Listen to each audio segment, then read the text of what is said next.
Hey there, so I thought for a change I would review a movie that I saw some days ago, um, and I've thought about it, and I think I want to review it, and that movie is Man of Steel, the new Superman movie that came out like a week ago.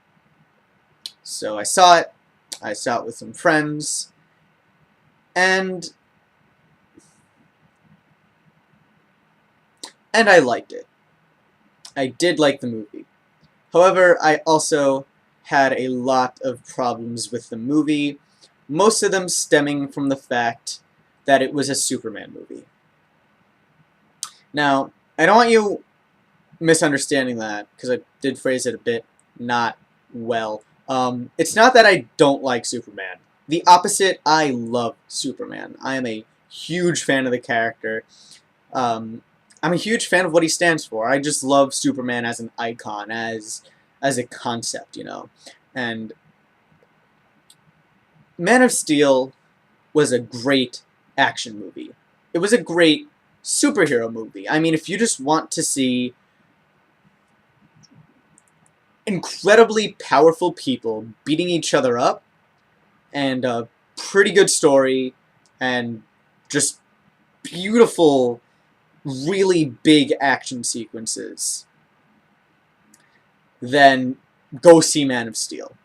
I can't recommend it more if you just want an incredible action movie. This is one of Zack Snyder's bests, I think, in terms of just visual splendor, in terms of story.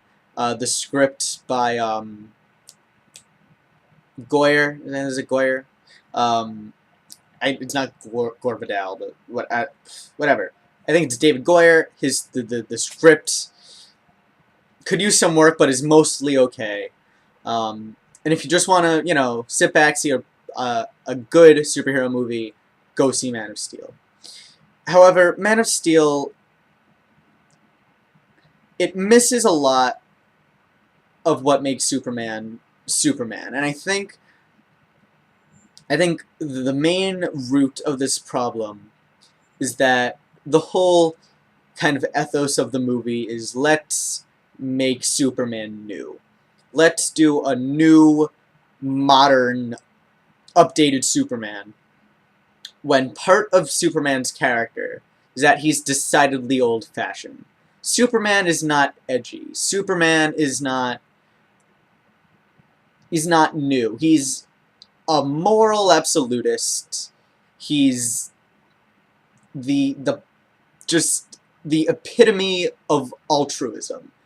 Superman does what Superman does because Superman can do what no other person can do because no other person is Superman and can do what Superman does. He is... of course, people say he's a Jesus character, he's a Moses character, and he is that sort of religious character where, unlike someone like Batman, unlike most other like 98% of every other character, Superman does not go through an arc.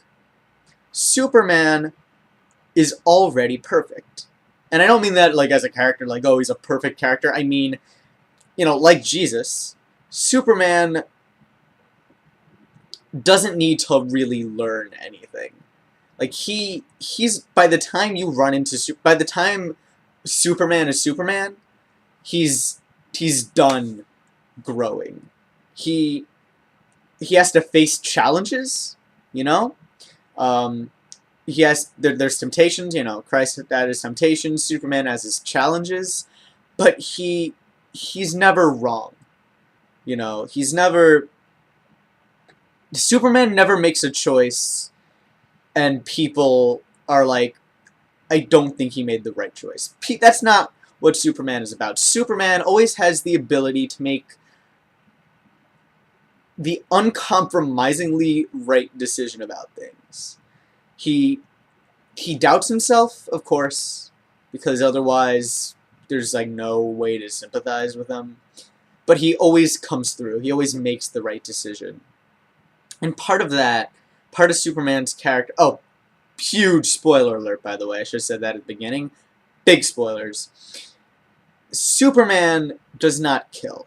Superman holds life, every life in the highest of esteem. And I know, of course, in the comics and other adaptations, they've kind of played around with this, but a core part of the Superman character is that he doesn't kill. And of course, at the end of Man of Steel, big spoiler alert, he just snaps Zod's neck. And I was in the theater, and like they set it up. It's Zod like flies down, and like Superman Zod have this little big punching out fight, and they fly into crash into a train station, and there's a family of like 4 there, and Zod's like, if I can't kill you, I'm gonna kill all of them, and he does laser eyes, and he's slowly going to, and Superman's like, no, and he kind of gets Zod in a neck hold, and he's like, you know, there's only one way to stop me, Superman, and of course it's like, when he snaps the neck, and the thing about Superman is that even if it gets to that point, Superman can make the third choice. You know, he finds a way where everyone lives. That's part of his character, and it doesn't matter how unlikely in the story it is, like how impossible it is, that's the point of Superman. That he can do the impossible, that he can find a way out. You know, he can find the perfect way out that punishes those who deserve it, but without taking their life, without stepping out of his boundaries as someone who can decide whose life is worth, you know, is worth it or not, whose life he can afford to take. And that sort of thinking, that super, you know, like that sort of thing, and you can say that the movie didn't set up that the movie made it so he had to kill Zod, only reflects, I think, a misunderstanding of the character by the movie. And expanding that, it's that they didn't make Superman a savior. They didn't make Superman a protector. They made Superman a warrior, and I get that. He's ultra powerful.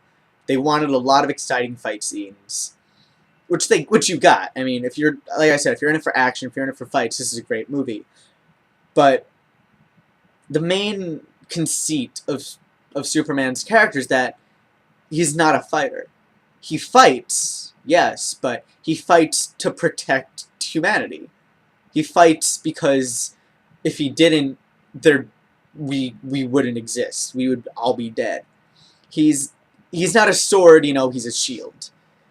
And they made Superman a sword.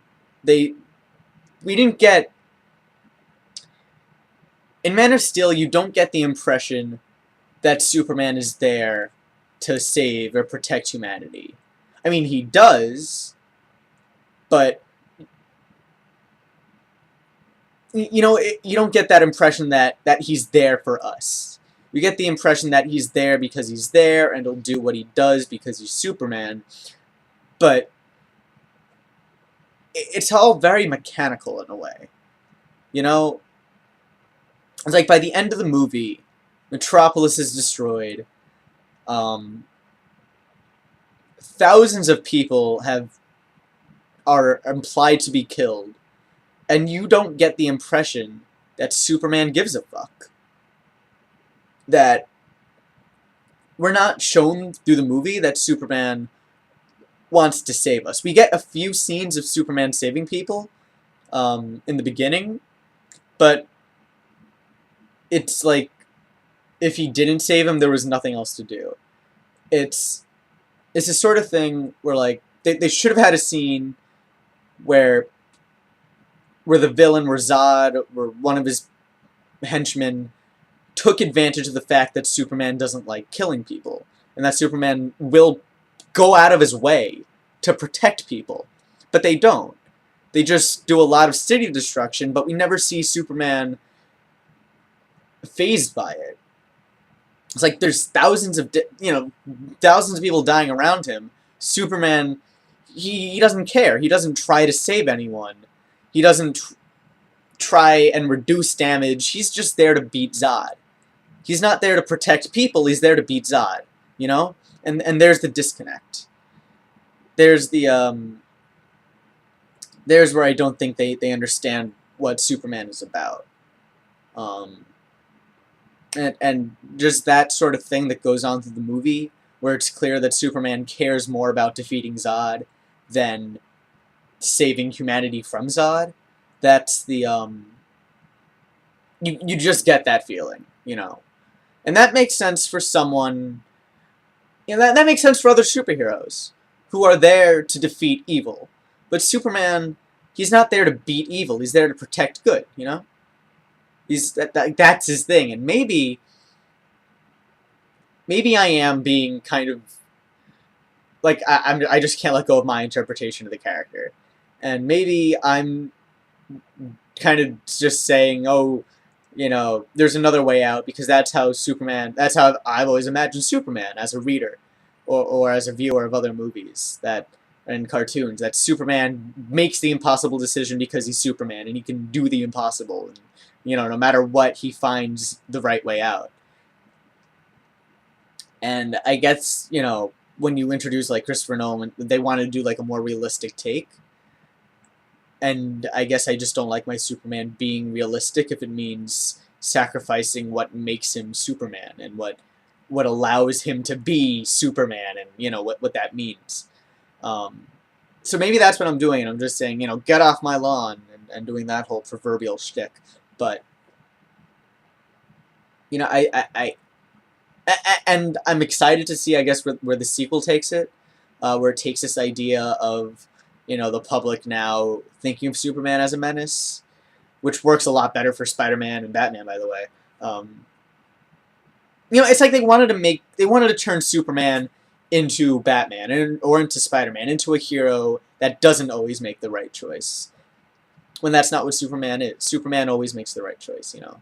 That's his thing. That's why he's Superman. That's why he's the hero every other hero looks up to. And they took that away from him. And if you don't mind it, you know, good for you. I'm glad that you can enjoy the movie more than me. But I can't get over it, and I thought it was worth saying. But I'm gonna end this on a good note. It's something I neglected to mention because I wanted to end it with this. Jor-El is the best fucking character in the movie. If they were to just make a 2-hour Jor-El movie, I would be totally down for that. Because, like, the opening scene, it takes place on Krypton during the like, right before, you know, the planet explodes. And you just have Jor-El being a complete and utter badass. Because he's Superman with the whole moral altruism, absolutism thing. Like, that's his whole shtick, you know, that's like, it's like a biological thing, like father, like son, you can see where he gets it. And Jor-El is like this whole, I know what's best, and you believe him because he's Jor-El, and he's the smartest fucking being to ever exist. But also he's like Batman, because on Krypton he has no powers, and he still kicks immense amounts of ass. And it's like, if like, the first half hour of this movie, I was completely sold on just Jor-El. And I just wanted to see more Jor-El. And even dead, even post... What's the word? Not postpartum. Even post-mortem, Jor-El is the best character in this movie. And he's telling, like, Lois Lane, hey, Lois, go do a thing. Superman, be better. And, like, he's just running the fucking show, and it's amazing. So see this movie for action and for Jor-El. Do not see this movie to see Superman being Superman. And I guess that's the end. So I ranted a little. I got kind of emotional a little too much. It was kind of silly, but, you know, those are my thoughts. And I'm a self-important YouTube maker video guy. So, yeah, tell me what you think of the movie in the comments. If you want to start a debate, I'm totally down for that. But, you know, that's what I thought of Man of Steel. Thank you for watching.